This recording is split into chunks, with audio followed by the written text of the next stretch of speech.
omusango gwe sharing yakatuuka yakatwegattako tuwangudde omusango.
Ali wano ku Kololo TV.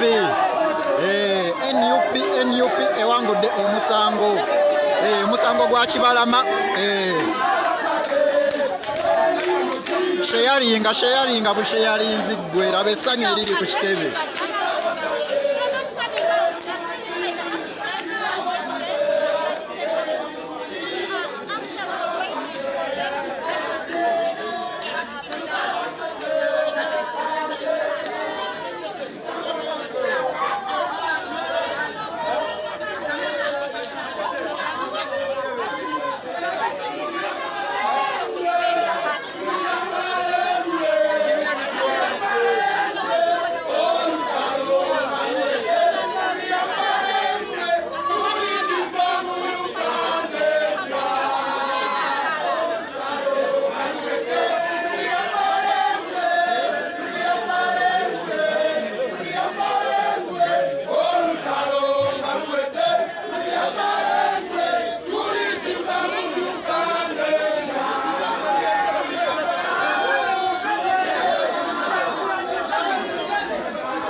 Akatwegattako ku Kololo TV embeera bweti bweri wano ku kitebe kya National Unity Platform.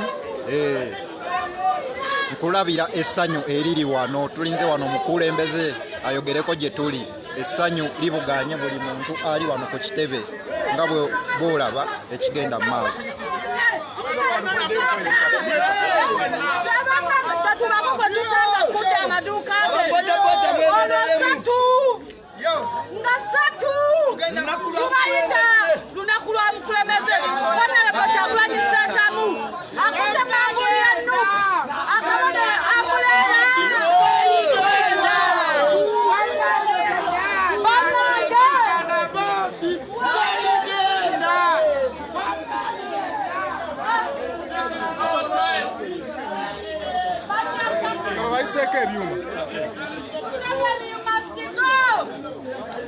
Embeera bweti bweri.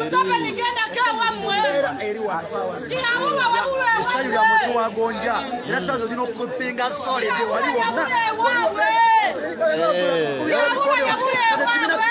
no sawa zino sabula tisa nga 3 November tugenda ku nominations nominating president wa president wa pajana cha batugamba ninga abasirikale aba batulugunya abaana baffe tetukyatya tetukyalina kuya wadde omuli n'ogu bajja kakasa alaali ekitali wano muganda wange essanyu litutta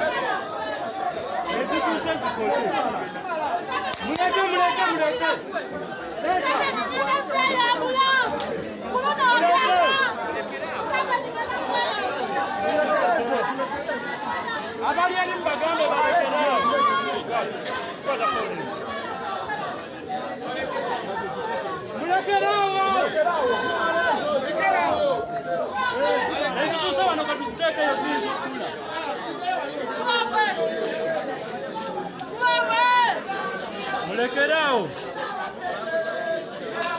bana mawule mubawe kuba ndikuletere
kwatira ku simu malo kategeeza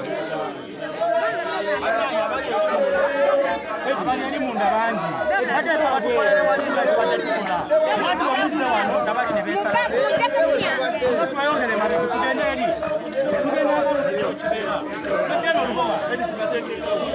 tambula nayo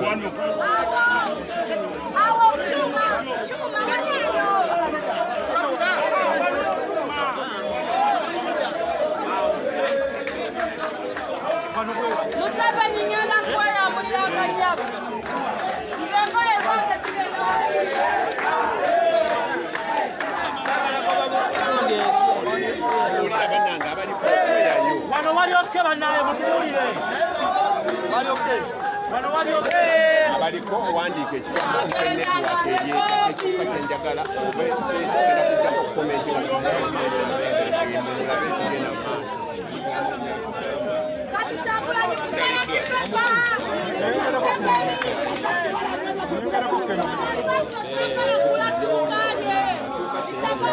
maaso atuuka sheyalinga busheyalinzi embeera bweti bweri wano ekamwokya embugu muliri ekamwokya wano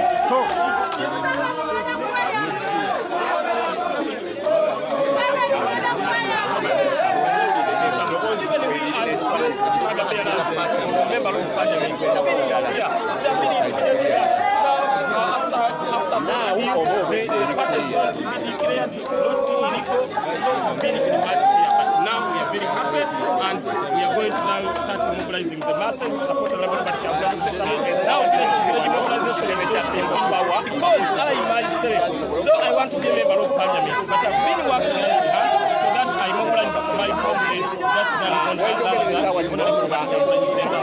So we are happy and we are more than happy.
atuuka sheyalinga kukyanga batumba leero omulamuzi alabye nga omusango talina gyaguyisa guno alabye nga abannayuganda tebalina gye baba olunaku lwa leero kwe kulabika nga celebrations zino nno zaali badde wali ku kkooti naye balabanga tebalina kye batugamba ne bagamba celebrations zammwe wakiri muzikoyire ku kitebe kyammwe era omusango guyisibwa ku email eyezze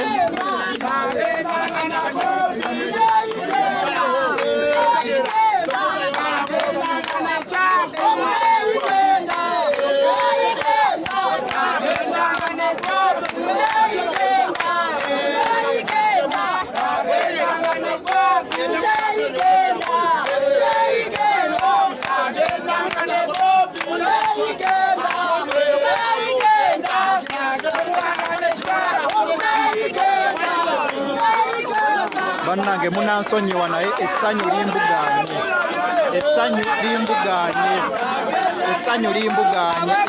limbuganye olunaku olwaleero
abaana essanyu libatta kugambye eryo lyonna ssanyu tebalwana eryo lyonna ssanyu sibula omuntu wagende mirembe sibula omuntu wagende mirembe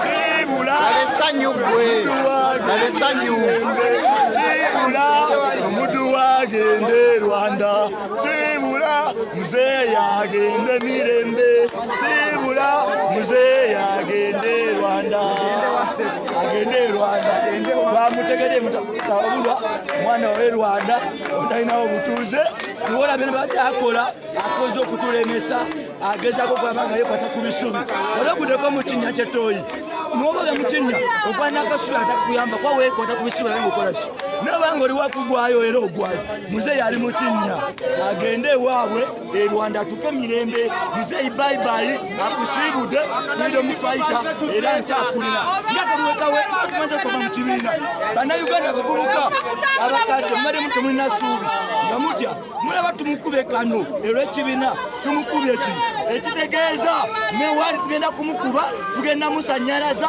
era agendagenda ewaabwe nonamanya abasirikale mukoze embeera yonna abalamuzi ababadde ku lumbe gwa Museveni mubikoze tubalabye naye mbagamba siibula omuddu wagende kati siibula omuddu wagende kunaku lwaleero banange sibadde tutasuubira tetubadde tubanye omulamuzi agenda kutulyamu olukwe twetaaga akademiki kaabula Museveni bannayuganda bannange yenza omutujju wa Bobi nga bulijjo njala twogereko ng'abantu Bobi gy'avudde ne mu Kyaddondo bamusiba n'awangula mu kkomera ndowooza mukyebe ekituuseewo ekibiina baakigula tukigula oseera abasajja batandise okuvunganya okutucumpanya nera tuzeemu tubawangula kiki mutalaba Bobi aliko amaanyi ga Katonda bamalayika bonna kenyo mayiko kenyo gabudeeri bali ku Bobi waneeno osegeera abannayuganda mubeeremu n'amaanyi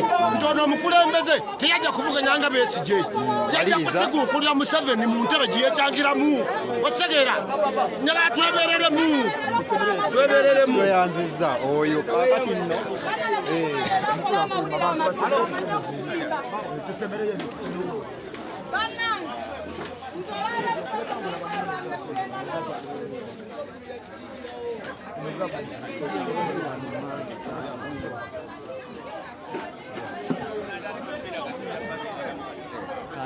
Nedda, nina gwenjiteredde alaze wati mwangambe mugenda kuteeka ku tripod mumubeerawo ku tripod njagala tubeere organize laba ate nkuleete muweetede yangu entebe yino ndikuleetedde tuula wali ndowooza kiri mulala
kisitani Sister, you got a national platform. So can take a rotate. We'll also take a video and rotate.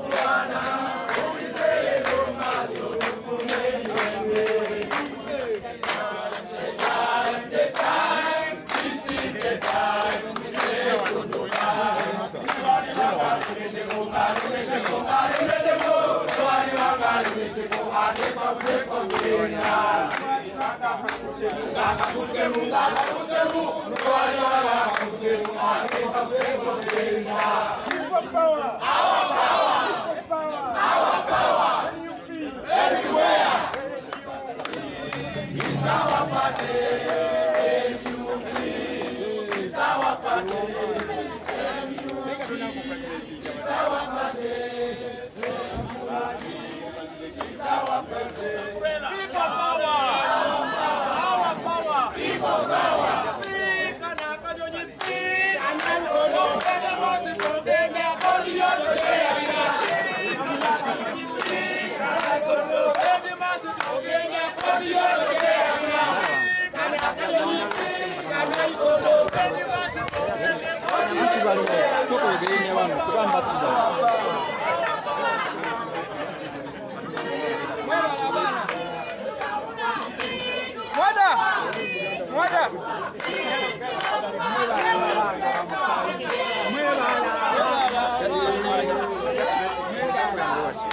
tojigira nnyo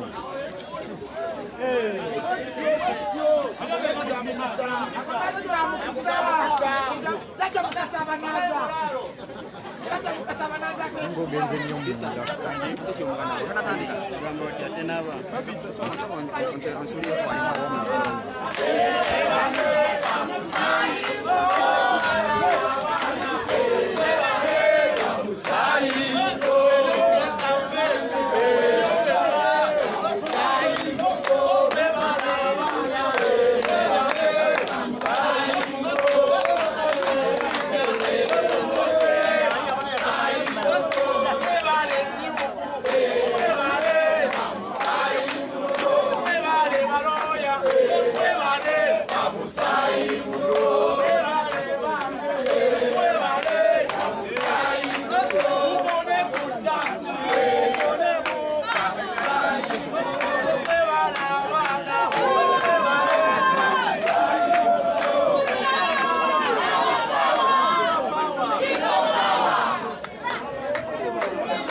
essanyu wano ku NUP eyakatwegattako embeera bwekibweri sharinga live video eno gwe munnaffe ali ku Kololo TV yongera okusharinga sawa yonna omukulembeze agenda kwogerako gye tuli president wa Uganda addako agenda kwogerako gye tuli bannamawulire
Mulingize nnyo munda tuba tukwatiramu singa tubedde ku layini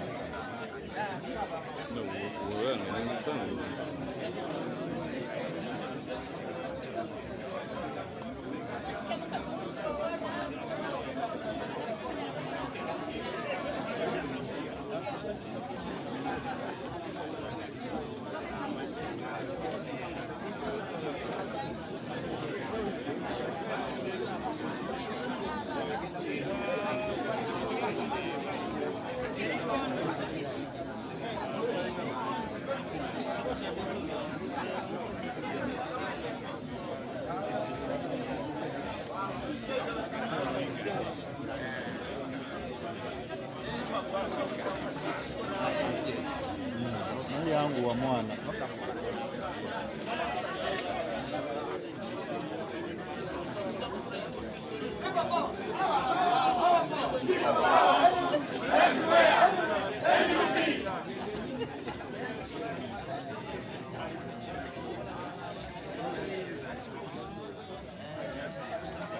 mbobeera noono wano awo tojja kubanga onyingiramu alaba nga wetuli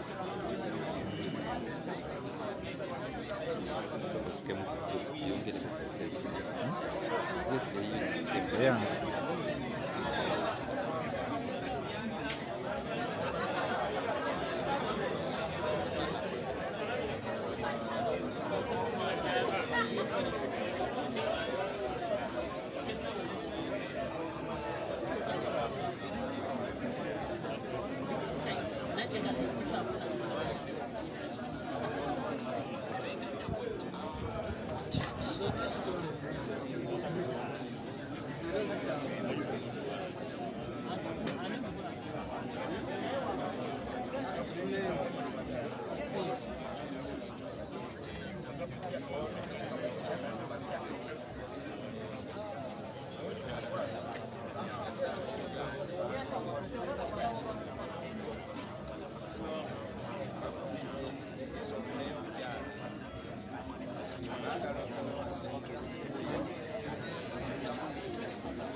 Blessings of water to come and lead us in prayer.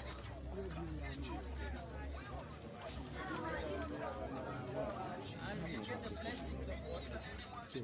We have been blessed by a shower that I want to take this opportunity, Mr. President, to give God the thanks for what He's done for this country. Let's humble ourselves and pray.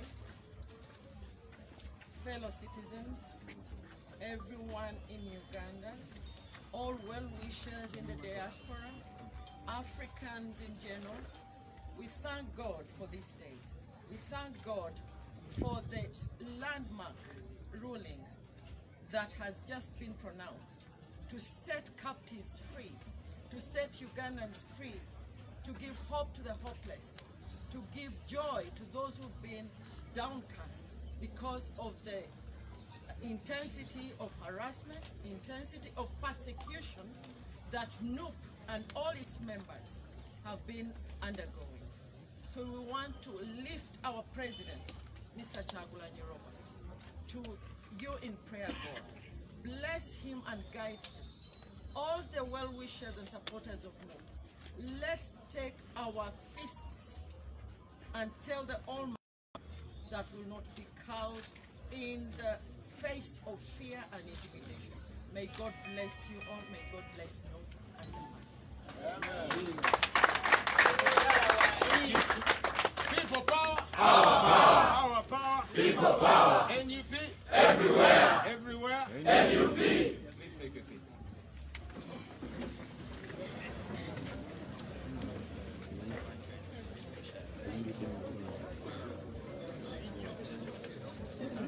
Ladies and gentlemen, today is a great day.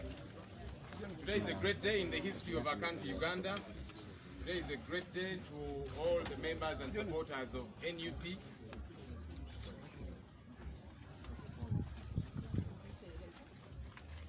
Today is a great day to all the supporters members of the National Unity Platform.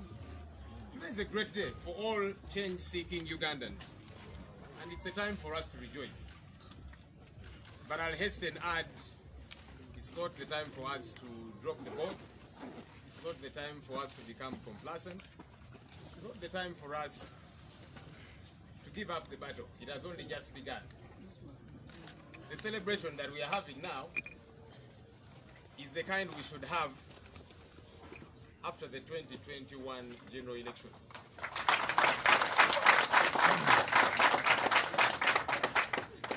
And for that to happen, it can only mean that we just get set, we brace ourselves for a lot harder work.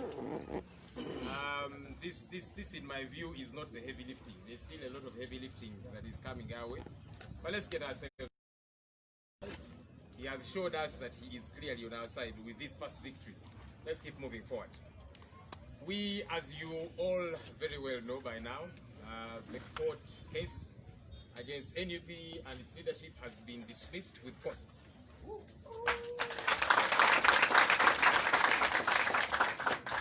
And we thank God. We thank God. We thank all our supporters out there. We thank everybody that has been praying for us. But I'll quickly again add that let's not get eaten up by this excitement and lose sight of the major goal. We still have a lot of work to do, so let's keep pressing for that. We are going to adumbrate the detail of this case. We have our legal brains in this place that are going to help us do that. Just before we get to have Councillor Wameli to read to us the detail, let me invite Council Honorable Ssekaana Akalya Amagwa.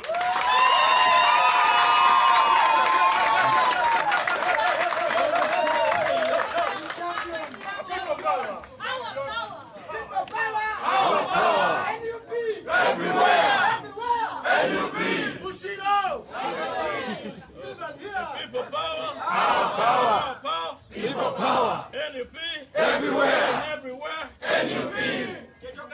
Mr. President, I'm the Deputy President of this region, and your entire cabinet and the lieutenants and generals present, all our field force commanders and soldiers. It gives me great pleasure to present the judgment and decision of the High Court of Uganda in this landmark case. First, to the legal advisor, who is the head of the docket, to you, Your Excellency, and the entire country, because everybody is glued onto the television to receive this. As team leader, I was only given the assignment of leading the forces that I seek your permission to introduce. First, our Secretary General, David Lewis.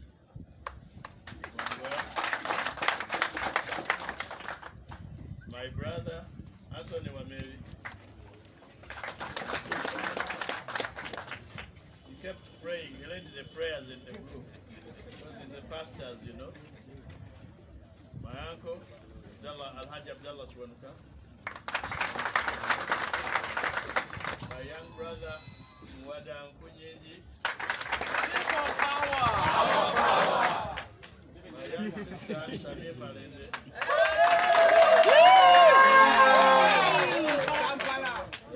We had the ever support of Benjamin Katana.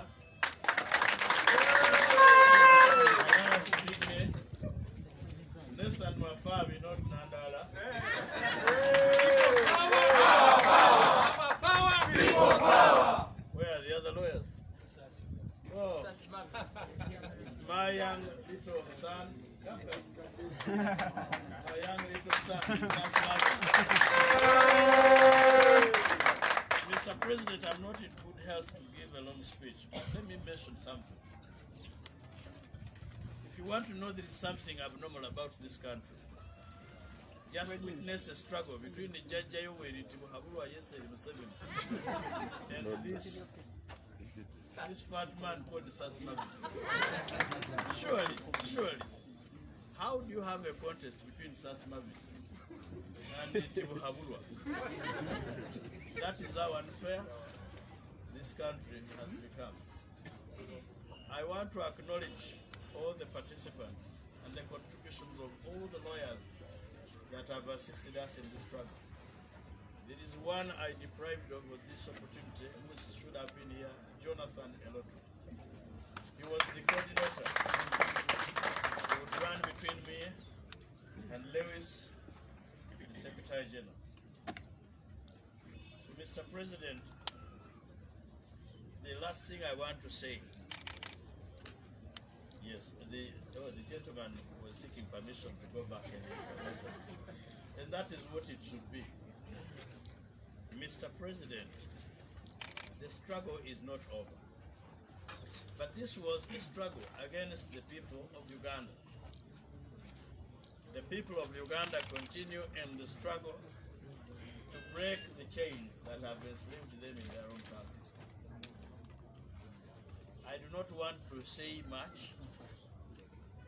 We agreed as the legal team to present this ruling formally to you and the party, but through you and the party, Mr. President, to the country, because this case came up and was crafted to intimidate our forces of change. In particular, some of our contestants who had been dissuaded to think that if you nominate on the NUP ticket, then the next day the party will be no more, and quite a number, a significant number, pulled out of the race. Others returned or shelved our ticket because they thought the party was coming to an end. Now, this is a struggle for the brave. I therefore want to congratulate those that have remained brave and committed to the cause. Thank you and congratulations. May I now invite my brother Anthony Wameri to give us just a brief, a summary of the ruling, but just to reassure Ugandans, I mean, if we could win this battle, we are winning the rest of the battles. We have therefore handed back the mantle to Ugandans out there. Fight your war. This is your war. And be strong, because this is a just war. We are fighting a just war. We are fighting a just cause. This is our country. We cannot surrender the country. We have no second home. I mean, those in government today have a second home. They have somewhere else to go. They have their red passports. They have amassed a lot of wealth. They have acquired homes outside. Others have homes traditionally. Thank you.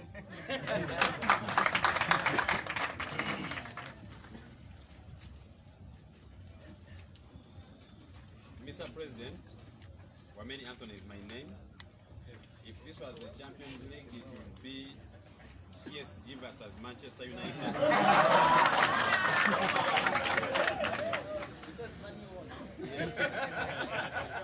But this is, I'll just read the parties and then the finding of the judge. The ruling was delivered via our email. That is why we are reading it for all and sundry to listen and know. Basileti first and Twala Hassan were the original applicants, but from the judgment, the ruling we've received, Mkonge Moses Chibalama and Simba Paul Kagombe have also been made applicants, and the judge has explained that in the ruling. So the respondents are the National Unity Platform, Kyagulanyi Ssentamu Robert, David Lewis Lubongoya, Aisha Kabanda, Joel Senyonyi, Flavia Kalule Nabagabe, Nyanzi Fred Ssentamu, the Electoral Commission of Uganda, and the Attorney General of Uganda. The ruling is by Justice Musa Ssekaana. I'll go to the finding of the judge, and from this point, this is what the judge had to say. The applicants in this case ought to have applied for judicial review within 3 months after the change of the name of the party from NURP to NUP, that is to say by 6th June 2019, but instead the applicants filed this application on 24th August 2020 after 1 year. This application was made with the view of making some money during the election season, and the applicants have no genuine grievance, but rather want to be relevant and make some quick cash. The court is empowered to refuse relief and deny access to the judicial review reliefs on ground of lashes because of several considerations. For example, it is not desirable to allow stale claims to be canvassed before the court. There should be finality to litigation. It cannot be argued that the Constitution intended to disregard all procedural rules in relation to access to justice, all grant of reliefs, and allow applications filed after inordinate delay. Constitutional provisions are not intended to supersede the available modes of obtaining relief before a civil court or deny the defenses legitimately open in such actions. The applicants, like all other litigants, should not be encouraged to circumvent the provisions made by the statute, providing a mechanism and procedure to challenge administrative action. Every potential litigant would rush to the court in any manner they deem fit, and thus rendering the statutory provisions meaningless and non-existing. Constitutional provisions are not intended to short-circuit or circumvent established procedures and statutory provisions for accessing courts, Article 126(2)(e). Every litigant who approaches the court must come forward not only with clean hands, but with a clean mind, clean heart, and with clean objectives. The court must come with a very heavy hand on a litigant who seeks to abuse the process of the court, as the Supreme Court of India observed. The case is listed. It is the responsibility of the High Court as custodian of justice and the Constitution and rule of law to maintain the social balance by interfering where necessary for the sake of justice and refusing to interfere where it is against the social interest and public good.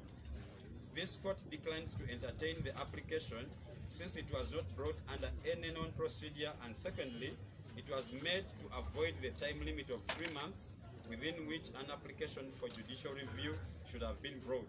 The judicial review guidelines or rules equally provide for locus standi, and this should have been the threshold before the applicants would seek to challenge the actions of a party. It is an abuse of court process. This application is dismissed with costs to the respondents. Judge 21st October 2020. Namisindwa oye.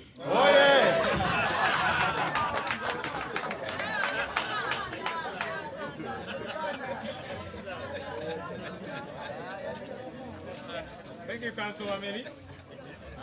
There's about 2 things that excited me in the ruling there. The judge said these fellows were seeking relevance and some cash.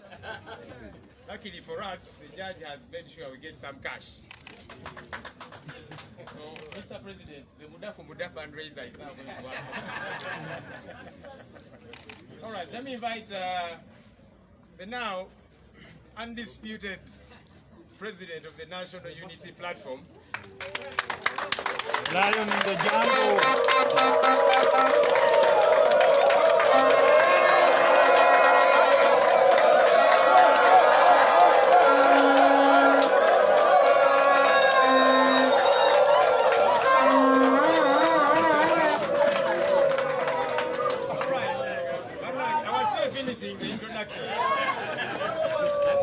I said the undisputed President of the National Unity Platform and the incoming President of the Republic of Ghana. The king of the jungle.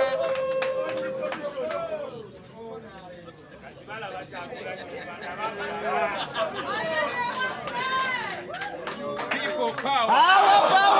Power, power. People power. NUP. Everywhere. Everywhere. NUP. Thank you. Thank you very much. Fellow Ugandans, fellow Africans, fellow citizens of the world, to God be the glory. Amen. while we celebrate, while we thank God for this historical judgment, we must be reminded that this was indeed a bogus case. Yeah, for sure. We told the world that this was a bogus case, and we are very glad that the judge agreed with us. Now we can see that this case was brought to cut our speed. This case was brought up to vulgarize us as the National Unity Platform. This case was brought to antagonize us. And in my opinion, our detractors in many ways achieved their intentions. As it has been informed to you, we lost more than 50 candidates who were not sure whether or not the legality of the National Unity Platform will be upheld. It was the intention of the state through security agencies to cast doubt about us as NUP, and yes, to make sure that not as many as it would have been candidates nominate under the National Unity Platform. I want to salute the comrades that had faith in us. You are the real heroes, you are the real revolutionaries.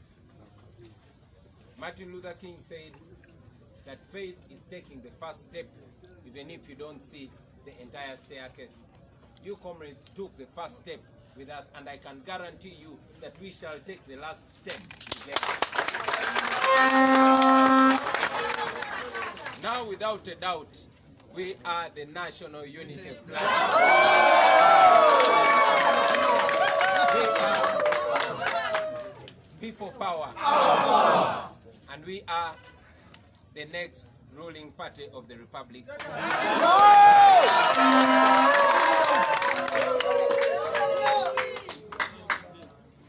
We have been in communication with many comrades who opted to run as independents because of the doubt they had. I have a message for you, comrades. Yes, you've been reaching out to us, telling us that you are with us. And now I encourage you to come out even more comfortably and confidently and associate with us. Our arms are open wide for you. To you, the comrades that stood with faith, let's continue empowering and encouraging and being the embodiment of faith and the representation of faith. We are now here. To fellow Ugandans out there, continue believing in the truth, because yes, the truth we stand for, and at the end of the day, the truth shall prevail. We know that we live in a country where institutions have more or less died. But again, we are glad to know that even in rotten institutions, there are still those Ugandans that will stand for values, and we applaud them. To fellow Ugandans out there, I want to take this opportunity to announce once again to you that on the 3rd of next month, I, Kyagulanyi Ssentamu, will be nominated.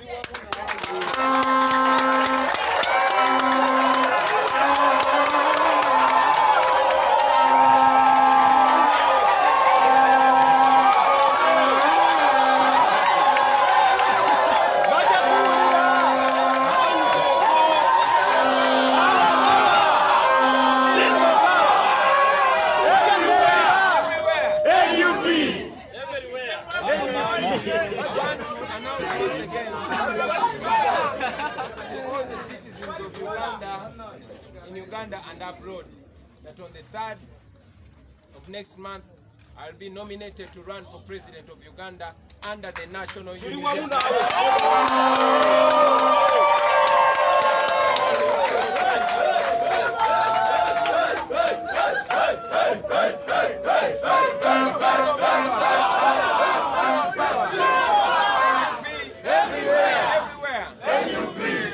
And while we celebrate, comrades, we should be reminded that this is not the end but just the beginning.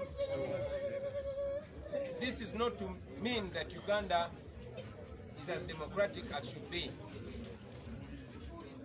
But this judgment under these circumstances should communicate to you that a declaration in our favor is possible and indeed will be achieved. So for those who are still doubting that we shall not be declared as winners of the presidential election of 2021, this should inform you. I thank you. Bagenze.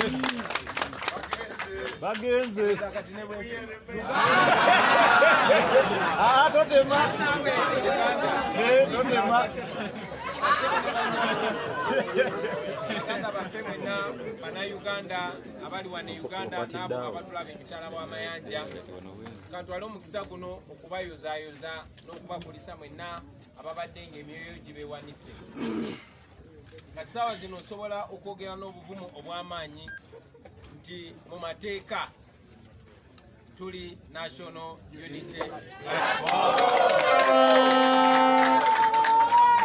twabagambirawo mutandikwa kino ekisangosango kye baali batutaddeko kyali kya bwewussa, kyali kyakugezaako kunafuya kubeerawo kwaffe mu mateeka ng'ekibiina, kyali kyakututeekako zalawo, kyali kyakumalamu maanyi abo abakkiririza mu nkola yaffe, abakkiririza mu National Unity Platform, kyali kyakulemesa abo bannaffe bakandidate abangi abeetoolodde Uganda abali bagenda okwesimbawo okukwata bendera yaffe nga National Unity Platform.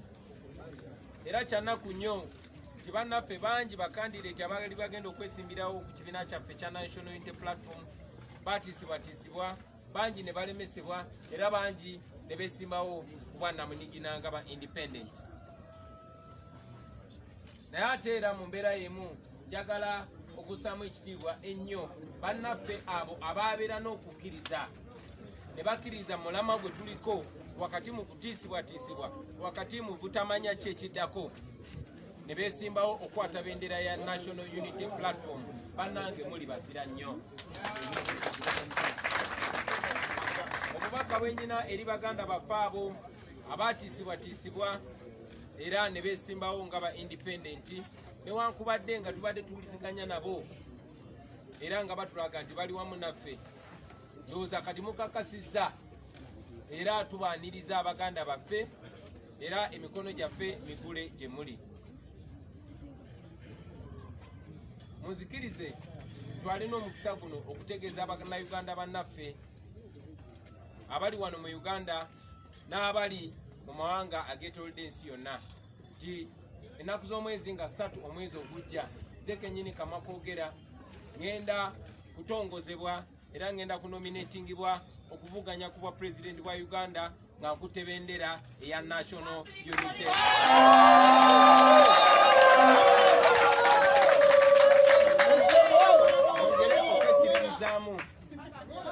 Munzikirize jangu wano muganda wange, tulina bannayuganda abateesimbyewo naye nga baagala enkyukakyuka, ng'enkyukakyuka ebali musaayi. Bannayuganda ng'ono omuvubuka abatwala n'obudde ne beesala mu kyenyi ne beetuuma National Unity Platform. Muli bazira, muli ba revolutionary. Kati eri abo ababadde bakyalina okubuusabuusa, nkyogeddeko mu luzungu kanziremu nkyogere ne wano, tikino tekitegeeza nti olutalo luwedde, tekitegeeza nti tutuuse gye tulaga, tekitegeeza nti Uganda erimu emirembe, tekitegeeza nti ekitongole ekiramuzi kikola bituufu byokka, tekitegeeza nti ebitongole bya gavumenti byetengeredde. Naye ne wakati mu bitongole ebitetengeredde, wakati mu bitongole ebyawambibwa, kizaamu amaanyi nti tukyalinayo bannayuganda nga bo bakyasobola okuyimirira ku mazima.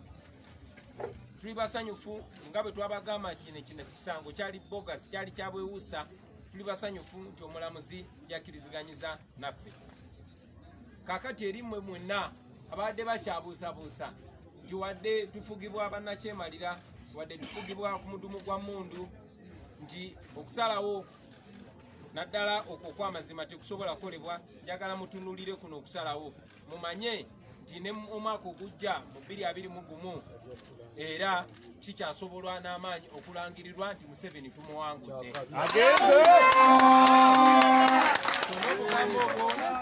Njagala obbe okubebaza n'okubakunga mwenna gye muli okuba n'olwaleero mutandike okwetegekera ennaku z'omwezi nga mmeka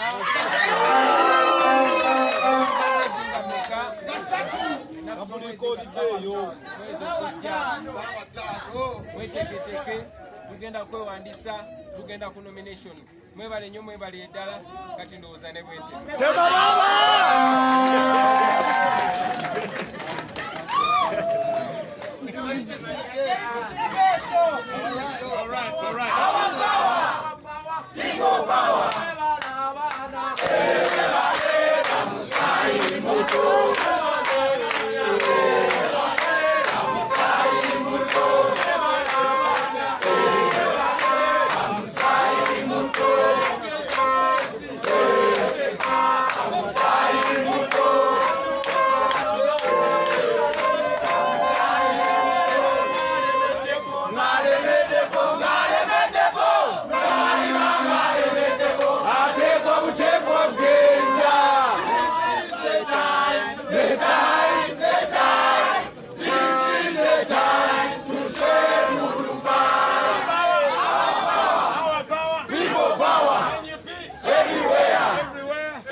NUP aka drone ya NUP munayi twakitegeddeko nti drone mu Uganda ebeera munyenye kakati drone ya NUP.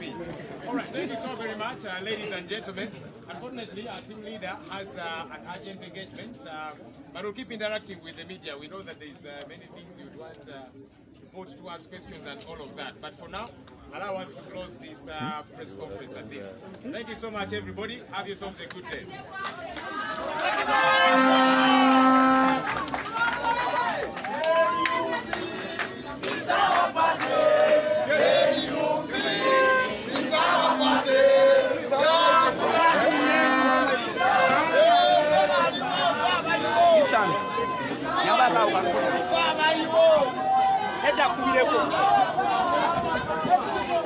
naye mbadde nkubye nnyo tokuba nnyo eyinza okujjula kitegeera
Yes, aliko ku Kololo TV embeera bweti bweri essanyu liri wano ku kitebe.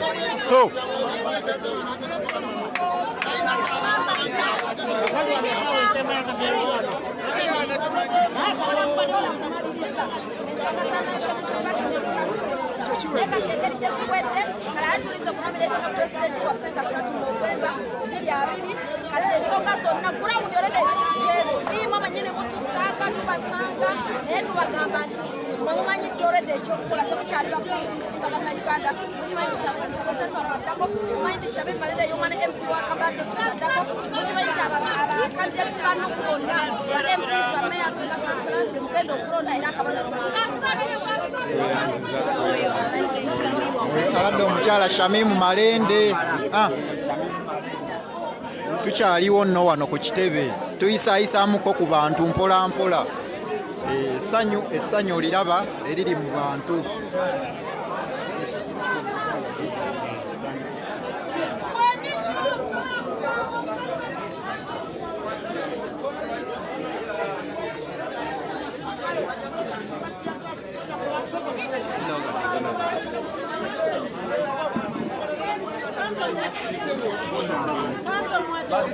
Bannayuganda mwenna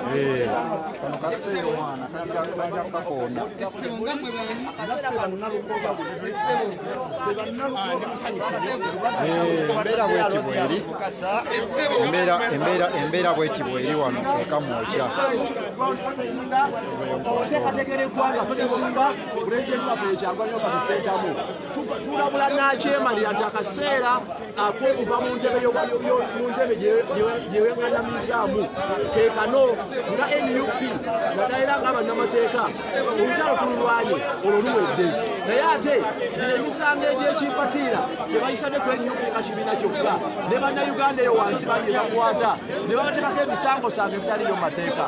Twagala okuyimirirawo ku lw'abannansi, twagala okuyimirirawo ku lw'abannayuganda era tweyama okusigala nga tulwanirira enfuga ey'amateeka mu ggwanga Uganda. Tulabula ebitongole by'okwerinda ebikozesebwa nabwe tubajjira kubanga amateeka malambulukufu bwe twagala obbalumbiramu okweddiza ensi yaffe n'enfuga ey'amateeka ogiyiza mu Uganda mu nsi yaffe nga Uganda.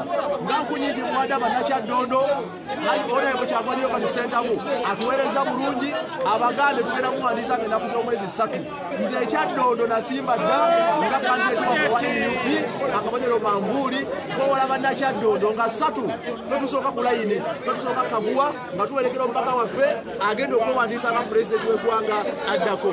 Tukakasa bannansi ne bannayuganda tuno obuwanguzi twatandika tubuyina kubanga twatwala amazima mu kkooti ng'abalyanz'amaanyi tebatusooseeyo naye nga bannayuganda era nga bannankyukakyuka tugenda kulwana mu lutalo olujja tukozese ebyokulwanyisa nayo byennyini ate tubawangule nabyo. Bajja n'amateeka ne batwala mu kkooti tubawanguliddeyo mukagulawuli tubasinga okukakunga. Tukakasa nti bannansi bwe tukunga baagala kwesalirawo nga bo bwe tuli ddoboozi nanteekateeka y'abantu ate tubatuusaako ebyo byebyeteeserezaako. Twagala eggwanga era bannayuganda lw'abannayuganda ng'ate tewali ali waggulu w'amateeka nga ffenna tukanakana wansi w'amateeka. Emisango ebiri gye tubadde tulinda okuwulira ogwa Kibalama n'omusango gwa Museveni gwe wamuloopa nti si munnayuganda era talina mpasa. Omusango ogusooka guno kati ogwo ogwokubiri gwe waloopa okuwuliriza babuuliriza dde yabamusalabye. Olunaku olwaleero njagala kwerimetinga guno gwakaggwa kubanga bwe tutuza okusosotola ndowooza olunaku olulala yatujjako bawo ng'ekibiina tusosotole enteekateeka y'emisango emirala. Tweyanzanya yawadde honorable muwadankunyiigi embeera bweti bweri embeera bweti bweri wano NUP banna NUP aisokera ddala weyanjulire bannayuganda babuline ku mbeera eriwo. Amanya Sekuba Mudankibuzi coordinator wa NUP mu Kampala region ate nga emmeya wa Kampala Central Division addako lwali tutegeeza bannayuganda n'eggwanga lyonna n'abatulaba nti yenkola gye tugenda okukwatamu nakyemalira. Tetusuubira lunaku na lumu nti nakyemalira ono agenda keera enkya agambe nti obuyinza mbuddiza bannayuganda mu bwabwo. Nga pulezidenti waffe bw'azayogera omukulu ono tugenda mukuba level tugenda mukuba nsonda ku nsonda tugenda mukuba murabadaba style obudde bugenda kutya era tusaba bannayuganda batanafuna confidence. Olwaleero pulezidenti waffe Kyagulanyi n'ekibiina okubeera ddala mu power tufunye okusombozebwa kungi tufunye challenges nyingi abantu baffe tusibiddwa naye enkola ya pulezidenti Yoweri Museveni okukanga tisatisa bannayuganda tisatisa abavubuka abato. Olwaleero mukimanyi abaana baffe abangi amagye gaffe abajaasi baffe abawagizi baffe